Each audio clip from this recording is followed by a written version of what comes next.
Hello, everyone. It's Trevorton with Focus again here today. And I'm here with John Cannon from Cent Ventures, and we're going to be talking about how to work well and to bring God into your work. John, do you want to introduce yourself? Yeah, thank you, Trevor, for having me here. Thank you for Focus for welcoming me. Name is John Cannon. I run an organization called Cent Ventures. We work with Catholic entrepreneurial leaders that are running a company or organization. We help them to grow their business, but also their personal and spiritual lives together in community. That's great. And how did you end up creating Cent? Like, what led to that? Yeah, my background years ago was in business. I worked in investment banking. I went to business school. Had a consulting company. Was on a very big, kind of career track.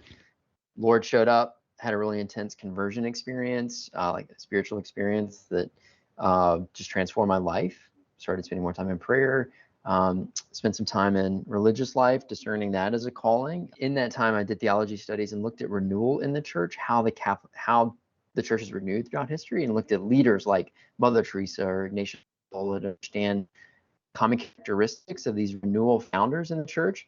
Found that they're super entrepreneurial. As people identify needs around them in the context of their place in time, they try to address them. And it just gave me kind of a hunger to support Catholic entrepreneurial leaders today, people that are founding Catholic apostolates or mission-based organizations, or they're running companies and trying to bring their faith to it to affect culture and their customers. And just gave me a desire to support them as a means for, in some way, with God's help, contributing to the church today. Yeah, and it sounds like you've spent a lot of time in figuring out how to work well. I mean, obviously work is not the end all be all of life, right? It's important to have prayer time, to have leisure, to have your relationships. But on the flip side, it's important to remember that you shouldn't just be a lazy bum. It is important to actually glorify God in the work that you do and the duties that you have. Mother Teresa was very productive. She worked very hard, but she also prayed very hard, and she also loved people very well and was very present with them. So although work is not everything, it is an important aspect of our lives. So I'm so excited that you're here to give us a glimpse into your wisdom about how to work well, but also to bring God into it. What is the first step of how we do that? Yeah. And I mean, as someone who, to be honest, I think this can happen a lot in American culture, especially as periods of my life, I think I've idolized work, in achievement or results or what I'm doing and what that looks like to others. And I think, there's been healing in that space, but it's still, I think, can be a temptation for me. I think a lot of us, we kind of lean one way or the other. It's either like work can be idolized, or maybe it's like rest can be idolized. I don't want to work, like on that continuum, we fall somewhere, a little bit to one end or the other. And so it's kind of, how do we bring God into that, to have him infuse our work and our rest more holistically in our journey with him. I mentioned in a previous video I won't go into all of them in detail here, but a few points about how we can think about kind of a rhythm of life holistically. It's rooted in Mother Teresa or the saints, especially in religious life. There's kind of 5 main components you see in kind of I think a healthy Catholic integrated life. One, you got a game plan for prayer and the sacraments. What's your game plan daily for your prayer time and encountering God in the Eucharist or confession? 2, what's your game plan for community and family time? If you have a family or your friends or community, daily intentional time with other human beings, super important. 3, what's your game plan for work? God's designed us for work, and so having a specific game plan for that's important. And then what's your game plan for rest and leisure? And then 5, physical care. Your sleep, your eating, diet, but then also maybe fasting. So prayer, community, work, rest, and then physical care. That's kind of like a kind of a framework I think of for having a rhythm of life. And in this video, I'd love to share a little bit more about, okay, let's drill into the work component of that and talk about some specific ways of working well and with God. Well, that's great. So what would you say would be the first step that you have in store for us for working well? If you have a meeting or a task or a goal you want to do in some period of time, maybe you're just sitting down to study geometry. I don't know. pray, say a quick prayer before that. Invite God into it. The Lord wants us to do that, even for bite-sized things throughout the day. So what would be some things that you would be praying for? Would you be praying for like his presence in that, or for just giving you strength to even complete it? Or yeah. Yeah. I mean, I think it depends on where you are at the time and what you need. Like it may be a specific ask, a specific request of God. Like, I'm nervous before this meeting. Lord, please help me not to be nervous. I don't want to. Oh, I don't want to study chemistry. You're kidding me, Lord. Just help me. Like, prepare, even though I don't want to do it. Whatever it is, it can be very specific. It's so important, especially when we're freshly back into our faith. And I think it's just a lifelong thing to bring God into our lives. And I found that work and actually having that long to-do list, or having all these meetings that you have today, or all the classes that you have to go to, all these things in your life, they are opportunities for you to practice bringing God into your life, to practice remembering that he is present, to practice asking for help. I feel like if we didn't have all these tangible things that work provides, it would fall by the wayside, at least in my life. Work provides that opportunity, almost an excuse to continuously bring him in and just get better at that. Kind of build the habit, I guess, of bringing him, spiritualizing your daily life. Yeah. Yeah. And he's, and like he's designed us for work. I mean, that's part of this life, is to work. We're just we're fully alive when we do that. We have that opportunity, and it can go off the rails when we can have work consume our whole life, and then we're not as human, or we're doing types of work that make us less human sometimes. But work is part of what helps us to flourish as human beings. And so the more we can do it with God, or collaborate with God, the more rich it's going to be for us. Yeah. So what would the next step be? One, like, God's designed with we're kind of designed with a little bit of a rhythm for the day. Like, most people in the morning, we're doing this interview in the morning, and I'm a little more perky, and if it was 2 hours later, I probably would be kind of, sipping some tea and a little bit more tired. So, we have a little bit of a circadian rhythm to our day. And so in the morning, if you kind of wait, if you're able to, it depends on your schedule, but if you're able to wait kind of intense focus activities, or things you've got to really require more kind of like neural transmitters, like, schedule those in the morning. And then if there's like collaborative activities or meetings or like email reply, like, kind of batch that in the afternoon or later, when you don't, it doesn't take up as much processing power. You need to write a paper, like, just try writing it in the morning and then do your email reply in the afternoon. So that can be a tactic of just working fruitfully, but in a way that God's designed us.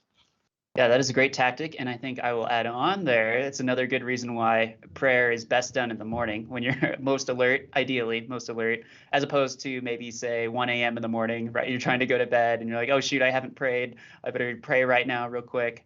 I guess you're kind of giving God the first fruits. And I guess you're bringing that into work as well. It's just when you are best able to work, then put the most taxing stuff first. It sounds what it sounds like.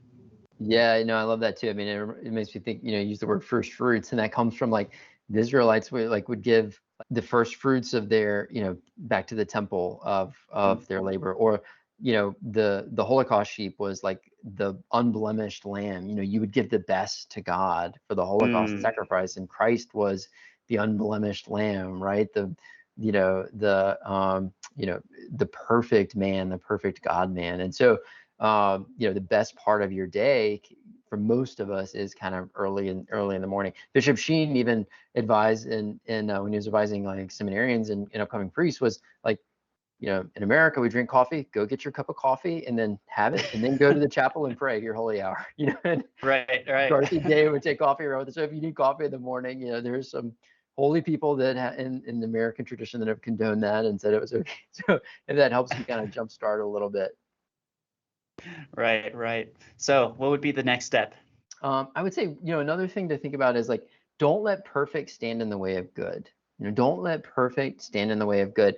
Now, some of us can be, and you got to know your temperament. Some people are like perfectionists. It's got to be just perfect and right, or I'll never finish it, or I'll never start it. Cool story. I was at the St. Elizabeth and Seton Shrine outside in Maryland a few months ago, and doing a tour of it. And there's a mosaic behind the altar there. And the tour guide gave a laser pointer. He was like, can you find the mistake in here? And I was like, well, I don't know what you mean. And I couldn't find, and he pointed to this tiny little area, and there was supposed to be kind of the mosaic pattern. There was like a piece missing. There was like a triangle thing, and like that triangle of mosaic, and that was all around was that one triangle. But this one had one piece missing. And he said that the artist intentionally did that because only God is perfect. And so there was a tiny mistake built into it to kind of symbolically show that, hey, we're humans, we're not going to make this perfect. And so it's so that it was built into art because as humans we're not perfect. And so thinking about like how to like so a couple specific tactics when you're working on a project can be like, okay, I'm gonna try and write this paper, and I'm gonna get a good draft in 4 hours, and like you kind of put some time bounds on it, or I'm gonna it's not going to be perfect. It's going to be 80% good. There's like an 80-20 rule where you kind of get 80% of the way there. So there are ways I think of practically doing that in our work, and the benefit of that is if we struggle with working a lot or having that consume other aspects of our life, is that we bound it so that it gives us space for the prayer, for the time with community, for the rest, the other aspects of our life that we need. And it's a similar thing too. I think if you're spend a lot of time resting or TV or whatever it is, like putting a time box on that, right? Like, Mm. but kind of bounding things can be helpful to allow the space for the other aspects of who we are as human beings. Yeah, I mentioned this in the last video that we did. It's so easy for me in my life for these things to overlap and spill into each other, for work to spill into my prayer time or my leisure time or even my time with family or with friends. It just spills over because I did not set those boundaries that you're talking about. Sometimes it's perfectionism, sometimes it's laziness. I mean, there are a few reasons why you could basically have like a spill into the other areas, or just like too much leisure into your work time. But setting those boundaries allows all those things to flourish, like you're saying, and then to truly work well in that way. Yeah, and again, it can be easier said than done, but I think like any virtue and building it up, you kind of you practice it, right? You practice Right. it, and it kind of leads into the next point I want to make is like, don't be afraid to test things and adapt. Like, try Mm. things. Like, I'm gonna try to just write a good draft in 2 hours for this paper and see how it goes. Set a timer and like put on music that helps you, or like go in a quiet, whatever it is. Like, test different things. Try studying in one location, then try studying in another. Try adjusting your schedule in the day for things that may help you more. Like, so don't be afraid to test and adapt. And that can also help us break out of ruts and other things that we may find. I think we can even experiment with like diets that may be helpful for us, or going to bed at different times. And we can learn about ourselves. St. Teresa of Avila says, she advises her sisters, even if you're raised to the heights of heaven, I would never want you to relax self-knowledge. So it's like, even if you're like, Mm. like basically a saint, like there's always more you can know about yourself. Like, you can always unpeel the onion more, learn more about who you are, because God's designed you uniquely in a special way. And so you can learn more about yourself. And so testing different things in your routine, in your life, can help you to learn who you are and like what allows you to flourish and grow in virtue and grow closer to God too. I love that one. It kind of excites me, right? It's a tip of hope that the ways that I'm working or the ways that I'm studying, they can be it can be done in a better way, and I should be open to and humble enough to let God guide me in different ways that could work, in ways that I could maybe be more productive or put more love into what I'm doing, Mm. or to do things for the right reasons, or have the right priority of my work, or to find a nice place to study, find a different place to to do your work and bring God into it. I mean, there's a lot of hope with that one. I like that one. The next one is use social accountability. What do I mean by that? Well, I mentioned earlier, community is super important, family is super important as humans. We just need that. We need that love, that bondedness, that community, the friendship. But don't be afraid to like, invite people in for helping you grow. People want that. Like, that's a testament of friendship. If I'm not just like, hey man, I went to the game this weekend. You're like, hey man, I went to this game this weekend, and here's some of the things that are really important to me. And if you have time, I'd love to like talk to you about them. And if you I'd love to get your help with some of them. Like that would mean so much to you if someone asked you that to you. You'd Mm, be like, wow, like you just, I don't know, you'd respect them more, and like you would, it would take your friendship to another level. And so invite people into this. So maybe if there's something that's hard for you that you want to change, or you, like I want to study these 2 hours, but I don't like, I'm not good at it. Like invite someone to study with you during that time. Or mm, if you want to exercise, like invite them to exercise with you. Or something we said in the other video too, like maybe you just kind of have a partnership where you text them when after you completed the exercise and they're waiting for it. So there's some accountability there. Like invite people into your goals for how you want to grow. You'll deepen your relationship and friendship with them, and because you'll have that social pressure and like accountability and transparency, it'll help you to grow. And there's a lot of humility. There's just the growth of like the virtue of humility is part of that as well. So it's just a powerful way to grow in a lot of different areas.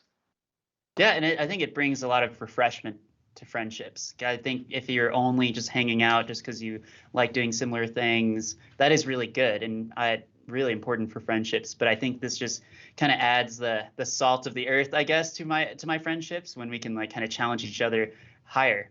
I guess to say, and like you said, to have the humility to invite them to keep you accountable in these ways, it makes the relationships just a whole nother level. It's great. Yeah. Yeah. And obviously you have to be discerning about like who Sure. you invite and in what case, what context, and right. Right. But I think, asking God to help show like who should I, or how should I, collaborate with which person and why. But yeah, it can be powerful. Be very powerful. Yeah, and you see that in the New Testament all the time, just for Mm, all the things that they're trying to do, as Saint Paul and his work and everything that's going on. It's not a solo game. At the very least, Jesus would send people out in twos, at the very least, for when they were going on mission and such. It's important to do these things that John is talking about as best as we can, not by ourselves. To bring God into it, to bring the mm. saints into it, to bring your friends into it, like he said, where appropriate. It just makes things easier. It makes things more fun. I think there can be in our work, sometimes we can just like give ourselves all into the task or thing. We just kind of like, you ever like work on something and come out like all frazzled and like, just like stressed out and anxious, and like that's not what God wants. Like he wants you to have peace, and he wants you to be like harmonious, right? And so how to have a way of like doing your work well and productively and efficiently, but not like just getting like frazzled as a result of it. And so Saint Teresa was you know, she, doctor of the church and great saint for just maintaining. She had a peace about her, and like in the way she moved and the way she worked and walked. And her sisters were asking about it, and she was like, you know, she says that she would never give herself completely over to the task. She would never like just pour herself in. She says, I learned how the Israelites built the temple with one hand, and they held the sword in the other. And this is from the Old Testament, I think the book of Nehemiah. But she uses as a metaphor for like when you're building or working a task, you kind of do one hand, but you hold the sword in the other to like kind of guard and hold back your relationship with God, your connectivity, your peace. So that can be a great image, I think, for like working, but kind of holding back a little bit. So another can be like, you kind of got this we have like a little candle with it when we're at peace and kind of in a connectivity with God, a little candle within us. And if you hold a candle and you start running around, it's going to go out. You can't protect the Mm. thing. And you gotta, so like in working and doing tasks, whatever it is, like protect it a little bit. You can walk pretty quickly, but you gotta kind of protect it a little bit. And so that can be a kind of a way of thinking about, and that's a practice thing too, like how to Mm. do that in work without getting frazzled. Maybe it means starting a paper earlier. Maybe it means, Mm. time boxing things. Maybe it means, maybe it's like, just practicing holding that peace in things. But that's a great way for, not giving ourselves completely over to tasks is a great way of kind of maintaining a relationship with God in the midst of activities and work. That is a great concept, and something that's so needed, because God does not want us to be burnt out. It's something that you see all the time with students. So you see Yeah. people that are working. It's like, oh yeah, I'm just so burnt out from this class, or just, oh, I need summer break now, or I'm burnt out from this internship, or from my job, or from my business. I'm just so burnt out. That's not what he wants. Actually, you're not. Yeah. you're not right? actually doing it in the way that he would want. You may be doing the tasks and the duties that he wants, but you're not doing it in the way that he wants you to do it. He wants you to have that peace, like you said. I love the analogy of the candle. Get the, move the candle around, do what you're supposed to do without letting it go out, get the task done. But for the whole time, he wants you to have your peace. Jesus Christ is the Prince of Peace. He wants you to have peace in your whole life, when you're in leisure or in work or in prayer. It should never go out. Work should serve Mm. to have you grow in virtue and to have peace and have the presence of God. It comes subservient to that. Work is not the number one thing. So I think that tip just illustrates that so well, while still working hard. It's just like it's an interesting little paradox. It is important to work hard, but with God. Yeah. Keep the candle of peace. Amen. Amen. Yep. Yeah, and it's a lifelong journey. That's never like candle may go out every now and then. Right. That's okay. Yeah. Like you go light Yeah. it again, right? Like you go back to prayer, you go back to Yes. Yeah. confession, right? And that's part of the beauty of our faith too. But we can grow in how you think of the image of the wise virgins, right? They keep their their lamps lit and they wait for the bridegroom. And so I think God invites us to keep it lit more and more, more brightly, more with more constancy. That's the journey of holiness, right? That's the journey that we're called into, is through our faith. Yeah, and it's so worth it. So, John, do you have a practical way for us to get started? I mean, this was a lot of great information, but Yeah, throwing a lot how can out. we get into this? Yeah. Yeah, and I'm always throwing a lot out, but like it's always about like starting small, like doing Sure. doing little things and starting with little steps. And so again, like choosing one, choosing one area we want to grow in our work and our productivity and our relationship with God and our friendships, and choosing one area we want to grow in, especially in this case, like in work, I guess, and then setting a goal for it. Maybe it's I'm gonna test new ways of new places for studying. Maybe it's I'm gonna test I'm going to test time boxing things to create boundaries and space. I'm going to test focus, doing focus activities in the morning, and whatever it is, like set a little goal and be specific, very specific in it. Like this week, I'm going to block off time on my calendar to only work on like papers or intense study things in the morning. Set a specific goal, then ask God to help you with it. And even ask God to help show you the goal and to help you with the goal. And then invite someone else into that also. Invite Trevor or whoever it is. Yeah, just call me up, everyone. Yeah, he'll be there for you. Yeah. Yeah. And then do an interview about it. And then Yeah. invite someone, and then maybe you help them with something. So set a goal, a tiny goal for maybe 1 week or even 3 days, and ask God for help, and then ask someone else to help you with it. And then do it. And then if it doesn't go perfectly, great.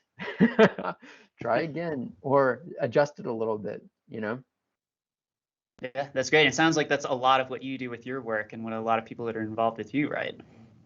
Exactly. Yeah. So at Sent Ventures, we work with Catholic entrepreneurial leaders who are running a business or an organization, and we help them to grow their business and their personal and spiritual lives as well, holistically. We work with them in community. So we work with them to set goals for where they want to be. And then we support each other. We pray for each other in doing that, hold each other accountable. Maybe someone wants to grow their business by this amount, or they want to be there with their family every night. And we build each other up in that. And so it's a little bit of the process that we use with the leaders that we support. Yeah. That's awesome. And how can people that are interested in getting involved with that get connected with you? Yeah, check out our website, sentventures.com.